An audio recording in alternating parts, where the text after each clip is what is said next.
శ్రీ గురుభ్యో నమ. గురు బ్రహ్మ గురు విష్ణు గురుదేవ మహేశ్వర గురు సాక్షాత్ పరబ్రహ్మ తస్మై శ్రీ గురవే నమ. సదాశివ సమారంభ వ్యాసశంకర మధ్యమమాసురాచార్య పర్యంతం వందే గురు పరంపరాం. శ్రీ గురుభ్యో నమ. గణాధిపతయే నమ. పారకరుణాసింధు జాతం శాంతరూపం శ్రీ చంద్రశేఖర గురు ప్రణమాం. నారాయణ నమస్కృత్య నరం చైవ నరోత్తం దేవీ సరస్వతీ వ్యాసం తత్తో జయముదీరయే. శ్రీ గురుభ్యో నమ. ఈరోజు మనస శ్రీరామచంద్రుని అనేటువంటిది ఒక త్యాగరాజస్వామి కీర్తన ముందర దాని గురించి చెప్పి ఒకసారి పాడి తర్వాత వైల్ మీద వాయించి వినిపిద్దాం అనుకున్నాను. మంచి కీర్తన అది ఈశమనోహర రాగంలో ఉందన్నమాట. దానికి అది త్యాగరాజం రచింపడి ప్రసిద్ధ కర్ణాటక సంగీత కృతి. ఇది భజన పాట అంటారు.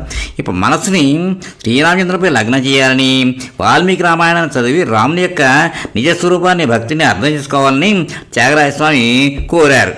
రాగం ఆచారం ఉందన్నమాట. ఇది త్యాగరాజస్వామి భావం శ్రీరామ తలచి ఆయన భక్తిలో మునిగిపోమని మనసుకు హితో చెప్పడం. సందర్భం ఏంటంటే రామాయణ సార సంగ్రహాన్ని శ్రీరాముని గుణగణాలని తలుచుకుంటూ మానస పూజ చేయడం. ఈ కృతిని చాలామంది మన బాలమండ్రి కృష్ణ గారు వీడు కూడా పాడారు. చక్కగా ఉన్నాయి తోనమాట.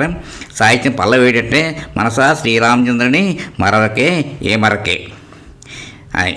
అంటే దాని అర్థం ఏంటంటే ఓ మనస శ్రీరామచంద్రుని నీ మరొకకు ఏమరపాటుగా ఉండకు. ఇంకా ఊటను బూటిన మౌని కృత మూడు నారాధ్యాయముల జుతుకో. మును పూటను పూటిన మౌని కృతమును నారాధ్యాయముల జుతుకో. మనస శ్రీరామచంద్రుని మరవకే. ఈ అనుపలవిలో మును పుట్టిన మౌని అంటే ఎవరు? వాల్మీకి మహర్షి. అది రాసిన కొత్తమున ఆయన రచించినటువంటి వాల్మీకి రామాయణంలో 3-6 అధ్యాయాలు అంటే 3-6 అధ్యాయాలు అంటే అరణ్యకాండను పట్టాభిషేకించిన అయోధ్యకాండ ఆ రెండు అంటే అక్కడ దాంట్లోకి వస్తుందన్నమాట. పట్టాభిషేకంలో అయినప్పుడు అది ఆ యుద్ధకాండ అయిపోయిన తర్వాత పట్టాభిషేకం వస్తుంది కాబట్టి అక్కడ అది చూసుకో. అంటే అలా ఆ రెండు చదువుకో. లేకపోతే ఆయన చేసినటువంటి వాల్మీకి రచించినటువంటి రామాయణాన్ని పూర్తిగా చదువుకో తండ్రి బాబు అని చెప్పి మనకు చెప్తున్నారు అన్నమాట. ఆయన రామాయణాన్నే చదువుకో నువ్వు అని చెప్పి చూసుకో. అలా చూస్తూ మనసా నువ్వు దాన్ని చూసుకో, రామాయణం చూసుకో అని చెప్తాను. ఇంక చరణం సృష్టి పుష్టి నష్టి చేయు పనులు నికృష్టమనుచు త్రిమూర్తుల కొసగి. అంటే సృష్టి పుష్టి నష్టి ఈ 3 చేయలు ఎవరు చేస్తున్నారు? బ్రహ్మగారు, విష్ణుగారు, మహేశ్వరుడు. వీళ్ళు ముగ్గురు చేస్తున్నారు కదా ఈ పనులు. ఇది నికృష్ట మనసు బాబాయ్ ఇంటి పని ఈ పనులు చేయడం అనుకుని త్రిమూర్తులకు వస్తే ఆ ముగ్గురికి ఇచ్చేసట్టు ఈయన శ్రీరామచంద్రమూర్తి.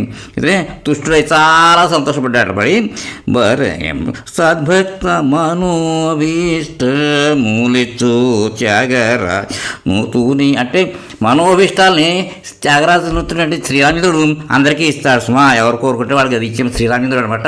ఆయన హాయిగా ఉంటున్నాడు. ఈ పనులన్నీ వాళ్ళకి ఇచ్చేసారు. నికృష్టం అనుకున్నాడు ఇవన్నీ బాబోయ్. అంటే ఏంటి? సృష్టి చేయడం, మళ్ళీ పెంచడం, మళ్ళీ చంపేయడం.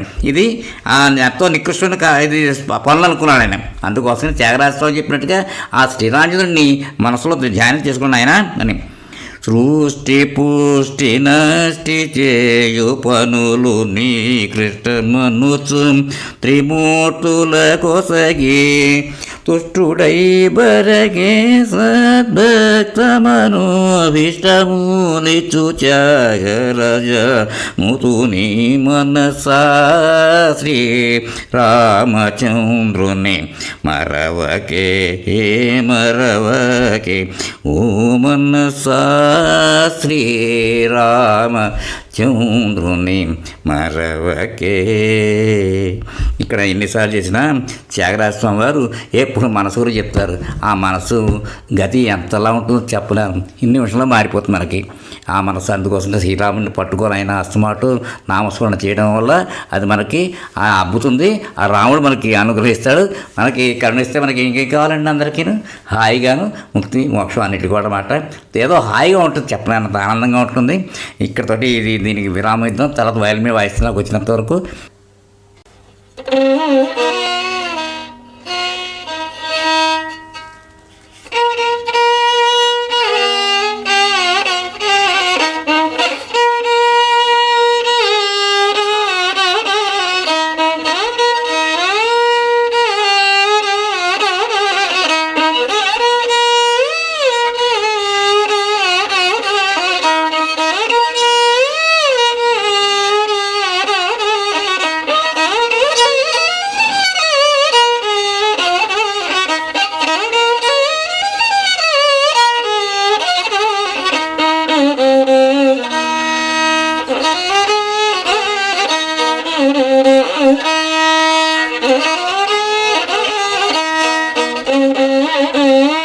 Thank you.